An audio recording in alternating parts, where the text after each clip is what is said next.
How's everyone doing on this fresh Monday morning? Jickamore Sports Analyst here with you to talk about the Grey Cup. We had an outstanding game, and as Bo Levi Mitchell said in the post-game, CFL football is definitely back. So the first thing I want to do, let's bring up a graphic that's going over what keys we were looking for going into this game. So going into this game, we were expecting no turnovers from Winnipeg. That didn't exactly happen. They wanted to score first, which accurately enough did happen. They didn't really let the crowd get to them, and they played their full game. Hamilton, they did a lot of things right. Dane Evans did get injured, but Jeremiah Masoli came in and played fantastic. And when you look at those keys to victory, they did a lot of these things well. They forced turnovers. They played a full game. They even pushed this to overtime. But at the end of the day, they just couldn't get the job done. So let's take a look at half by half and then by overtime of what actually happened in this game. So in the first half of this game, surprisingly enough, it was all Hamilton mostly. Winnipeg did start off with getting 4 points in the first quarter, but Hamilton's bend but don't break defense really came into play, where they were only allowing field goals. They weren't letting Winnipeg get down the field. They even picked off Calero's early. And here's where the game, a lot of people were concerned. Dane Evans went down in the second quarter with a head injury around his head or his neck and wasn't able to play for the rest of the game. And you can see he's in a lot of discomfort. Mind you, Evans wasn't having the best game, but I'm not saying Hamilton wanted him to get injured. But when Jeremiah Masoli came in, the offense seemed to change. They were down 7-0. And all of a sudden, their offense really started to get going and got in by kicking the field goal, plus getting a touchdown, which we'll see very, very shortly off this beautiful plays here on this finishing touchdown drive, taking a 10-7 lead going into the second half. After the first half, Hamilton was pretty happy with where they were at. They were playing strong defense. Their offense was getting the job done just enough, but let's think back a little bit before in the last round where we said both Saskatchewan and Toronto didn't capitalize on slow starts from their opponents. And I think this is what happened here with Hamilton. Their defense was doing such a good job. Their offensive line was playing phenomenal, but they just weren't able to put up enough points, getting a big enough lead, which ended up biting them a little bit. But let's get into the second half. And in the second half, to start it at least, again, Hamilton seemed to be in control. Their offense was rolling. Their defense was really shutting down Calero, and they weren't able to get much offense. Winnipeg was. And Hamilton, as you can see here, took a nice quick lead with Brandon Banks, who unfortunately also had to leave this game with a hip injury. But again, Jeremiah Masoli changed the offensive scheme, and this was all about adjustments. But then, of course, you can never count out Winnipeg. They did get back on the offense, but at first, Hamilton's defense was really controlling this game. When I say controlling, I really mean controlling. Zach Calero is not the type to throw interceptions, and he threw 2 in this game. So you got to give Hamilton credit. They punch in the field goal here, which at the 3-yard line, I'm going to be honest, I wish they went for it. They were up by 12, looking like they could pretty much win this game if their defense could continue to play strong. But Winnipeg does what Winnipeg does, starting off with Andrew Harris getting his running game finally going. And this is with the wind not working against them. Winnipeg was able to move the ball downfield.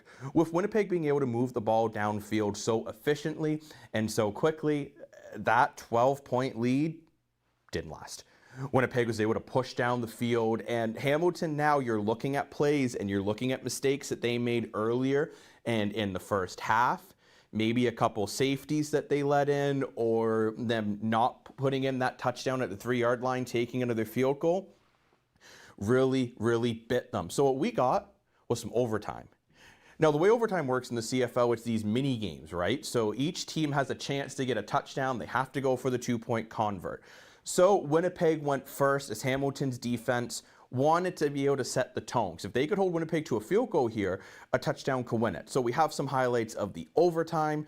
And in the overtime, we saw pretty much the same thing. Winnipeg's offense getting the job done with that beautiful touchdown pass from Caleros, right to Adams, who was normally their 4th or 5th option for receivers, who had an outstanding game in this Grey Cup final. And then you have to go for the 2-point convert. So they go for the 2-point convert and get it. Now Hamilton still has a chance to win this game. They just need to do the same thing that Winnipeg did. But as you'll see very shortly after we see this beautiful touchdown pass one more time, Hamilton has the ball, Masoli's going for it, and this is what I call the tic-tac-toe interception, because this was just an unbelievable interception, and that's game. That ended up being the final result.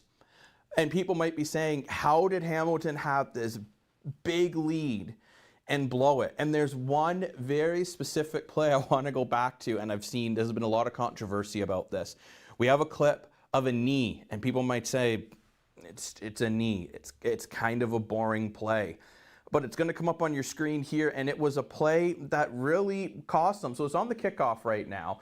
So Winnipeg is up by 2. So in the CFL, when you take the knee, it's not like the NFL. You give them 1 point. And that 1 point ended up making it when Hamilton pushed down the field to kick the field goal. It was a tie versus leading the game. This was one heck of a game in all honesty, and both teams played outstanding. But now what I want to do, let's look at the key players from this game overall, and there definitely were a few key players that really took over this game. We have a graphic that's going to come up on your screen here that really goes over them. So let me just bring out me paper. We have Zach Calero. So even though he did throw the 2 interceptions in the second half and in overtime, he was completely lights out, throwing those 2 touchdowns over 200 yards. Andrew Harris, who didn't have as strong of a game this week as he did last week, still an impact player, rushing for over 80 yards. Darvin Adams, who is normally, like I said, their 4th or 5th receiver. He was outstanding, completely lights out for Winnipeg.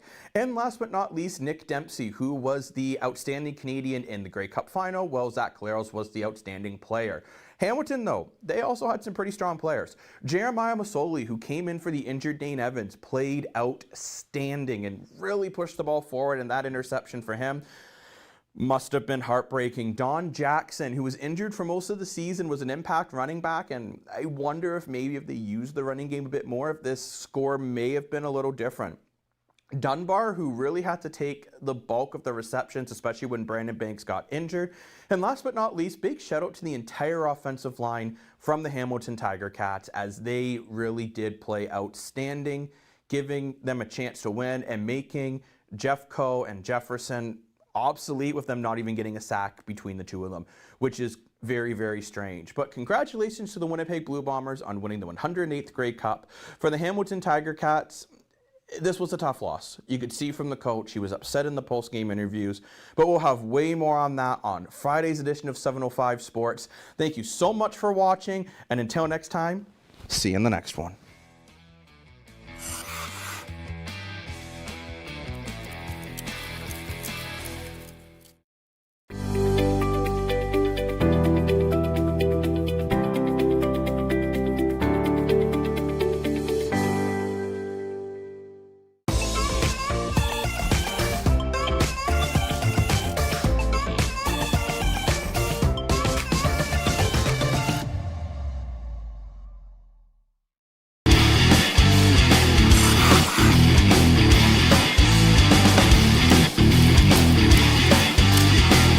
We all know that 705 Sports loves to take questions from the community, and we're looking to go one step further.